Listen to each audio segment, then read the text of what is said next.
Welcome to Shorts Beyond Measure, where fashion, interiors, and psychology get the stylish, savvy, and slightly therapeutic touch. We're Tara West, Caroline Baltz, and Allison Goldberg, a fashion stylist and two interior designers who are also trained as psychotherapists. So let's get into what's trending, what's tired, and what's actually worth your time. Because good style and good decisions should never be short-lived. Good morning, ladies. Good morning. Hi. Well, I just got back from a weekend with my daughter at Wisconsin, and I need a serious hack. Whether it's some coffee, a intravenous. I have a hack for you. I'm actually looking at myself on the monitor right now. I'm not sure it worked, but I had a rough morning. Drew stayed home from school, and just, everything's thrown off. I'm trying to get dressed, and my shirt's wrinkled, and I just don't have time to change it or iron it.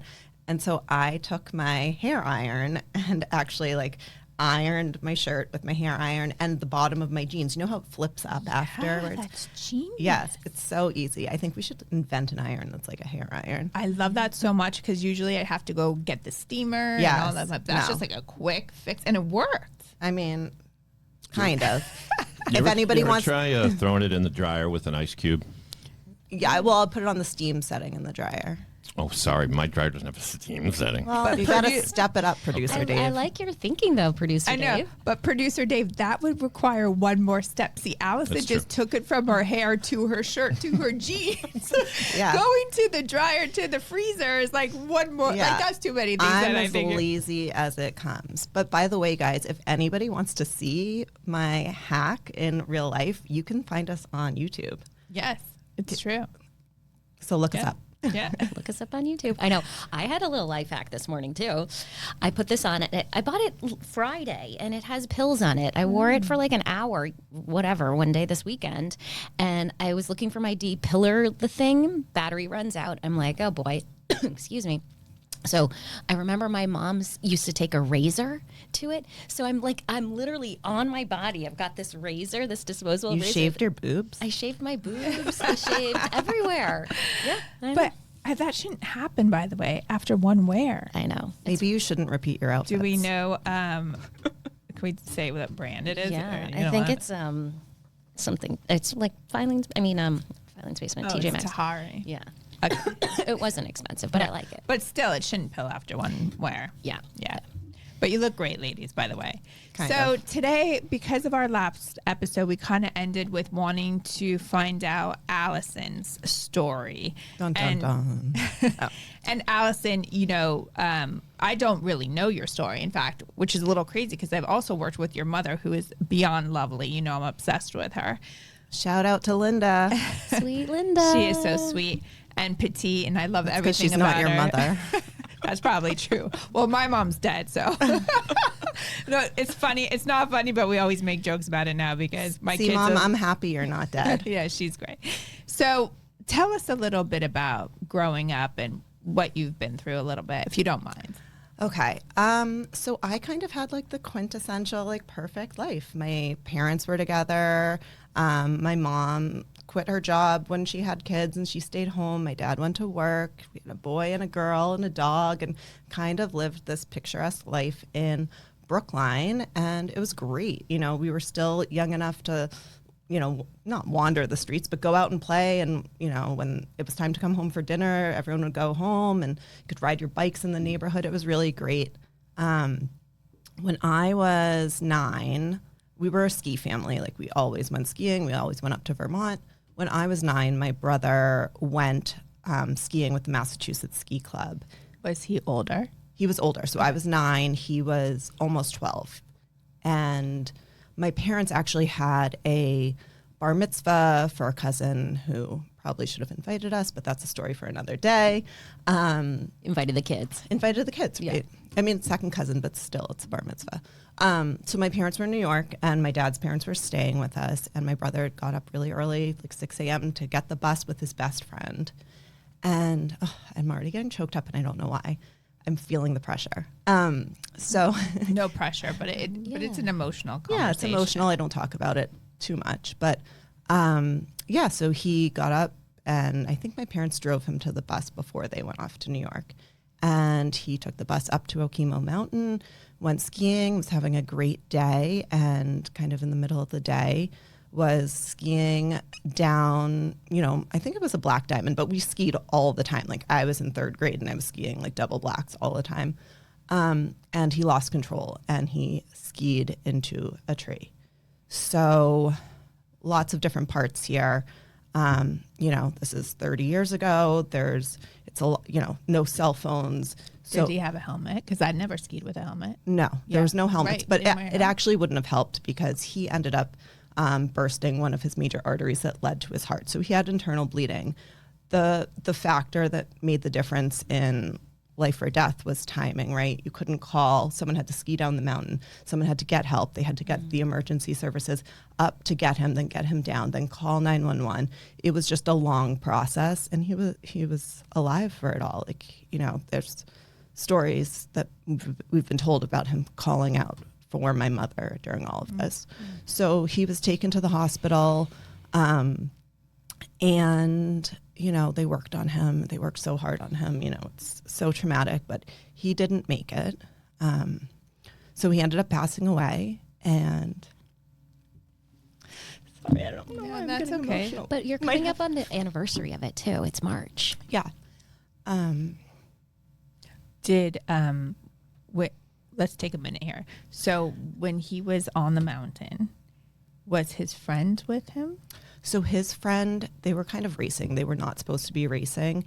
There's supposed to be someone from the Massachusetts Ski Club on each mountain trail, so supervising the kids. The person that was supposed to be supervising that mountain was in the lodge having a hot chocolate. So again, something that could have been prevented, but shit happens, I guess, So then so how did you find out, and how did your parents find out? So the phone rang. I'm home with my grandparents, like totally bored, being like, I wish I could have gone skiing. It's not fair that he got to go with his friends. And I actually got the phone call. They asked to speak to an adult, and I was like, oh, my parents aren't home. And they were like, there's been an emergency. There's been an accident. We need to speak to an adult. So I got my grandfather, and, he took the message. They didn't tell him much. He then, again, no cell phones, like reached out to the hotel to find my parents, told my parents there had been an accident. My parents then called, the ski club and the hospital told them. They got in their car and drove home from New York. And I'm not kidding. They must have gotten home in 3 hours. My dad was going 95 miles an hour. I'm sure. Yeah. Sure. So they get home, and during all this, we all knew something happened, but I'm 9 years old. So I'm sitting there being like, oh, he broke his arm. Like, I was jealous. I was like, I'm going to sign his cast. I wish I could break my arm. That's so cool. You're the cool kid in school if you break a bone and come in a cast, So nobody knows the magnitude of what's happened. My parents knew, and we all knew something was wrong. I'm actually not sure if my grandparents knew. Maybe they did, because they did take me into our living room, close the shades, turn off all the lights, and we just sat in the dark for hours. So, but again, like innocent 9-year-old, like the worst case scenario is a broken bone, right? You're not thinking your brother dies. No. So yeah, my parents came home, and this part I remember so vividly. They brought me into our kitchen and it was March. So we had some of the outdoor furniture inside. Still, we were moving it out. We had like this white plastic outdoor chair in our kitchen, and it had these little holes all over it. And they kind of sat me down on that chair. And I remember the feeling of the chair and like just my skin going almost through the holes. And my mom just told me, there's been an accident. And I was like, great, when's Todd coming home? Like, when do I get to sign his cast? And she was like, no, he didn't make it. He crashed into a tree and he died. And we kind of all just like crumbled to the floor. My dad was crying, everyone was just in so much pain. I cannot even imagine that moment in time. That must stick with you.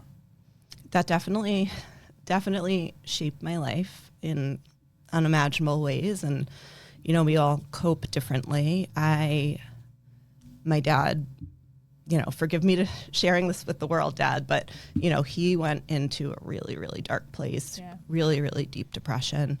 My mom, on the other hand, was kind of just on like autopilot, like, how do I survive? How do I keep my family intact? How do I keep going? How do I protect Allison?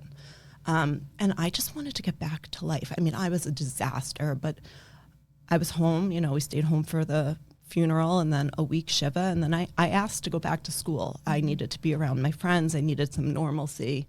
But yeah, it was a tough years, tough adolescence. When you look back on it now, though, how have you made meaning of it? Like, how has it shaped who you are as an adult? It's a really good question. So I think I struggled, throughout my adolescence. I definitely enjoyed, alcohol and other substances, and one a little too hard, a few too many times. But I think that as an adult, especially being a mom and having kids, I also suffered from depression. Just, I don't know if it's biological or situational or what, but I definitely suffered from depression. And when I had kids, I figured out that I needed to get that under control, that I didn't want my kids to see me laying in bed, being depressed, not functioning. So I worked really, really hard at that. And to be honest, I became a little bit spiritual. Like, instead of looking at my brother's death as a loss, I really feel like he's with me all the time now. I think he protects my kids. I think, the more I think about it, the more he sends me signs. My friend Maura is training to, I don't know if it's to become a medium or a spiritual advisor, but she's kind of the one that opened my eyes up to all of this. And it's been life-changing in terms of realizing that it was a physical loss, but he's still with me. And I think that's helped with my depression and just helped me move forward and kind of change the narrative and put a positive light on it and be able to talk to my kids about him. I think that's a very beautiful, beautiful place to be. I have one question, because I have to go back for a minute. As you were like mourning and going through this, did you feel like your parents had a hard time parenting you, or do you feel like your mom went in overdrive because she didn't want you to feel like that? And also, it's amazing that their relationship stayed intact, because a lot of times when that happens, parents can't. Yeah, there's like a 95% divorce rate if you lose a child. Yeah. And, my parents' marriage isn't perfect. Nobody's is. No, and, they definitely, I think, got to a couple points where they had to think about whether it was worth staying together. Mm-hmm. But I think a lot of the reason was that they didn't want me to have to go through another loss. So they worked really, really hard at it. Mm-hmm. I think in terms of parenting me, in a certain way, I was parentified, right? Like they just lost their son. Kids are really resilient. Mm-hmm. It comes out later when you're 15, 16 and someone passes you the bottle of vodka. But you're also your sister. Yeah. So about 2 years after my brother died, we adopted my sister. And I really give her kind of the credit of bringing our family back together. We had something positive to focus on. She was just a happy baby and a bright light, and it kind of gave us all meaning again. She's just a really remarkable person. That's beautiful. I didn't even know that I didn't know you had a sister. That's amazing. Yeah, no, she's great. That's great. Well, thank you so much for sharing that. It's a parent's worst nightmare, clearly. Yes. And also, I always wonder how the other children take care or how they survive in that situation, because really you're bearing this all and you're the only one there. Yeah. Right. It's hard. So, well, we love you, and you are a remarkable person and a lot of fun. And don't ever lose that. Trauma brings humor.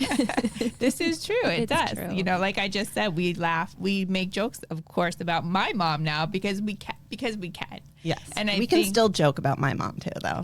Don't take her off the table. Oh, no, we won't. But honestly, for you to share this will help so many people who are going through a similar thing or who have been through a similar thing, Yeah. and show kids are so resilient, and you are resilient and a beautiful person. So thank you so much. Thank you for allowing me to share it. Thanks, guys. Yeah, love you. Love you. That's it for this week's Shortlist.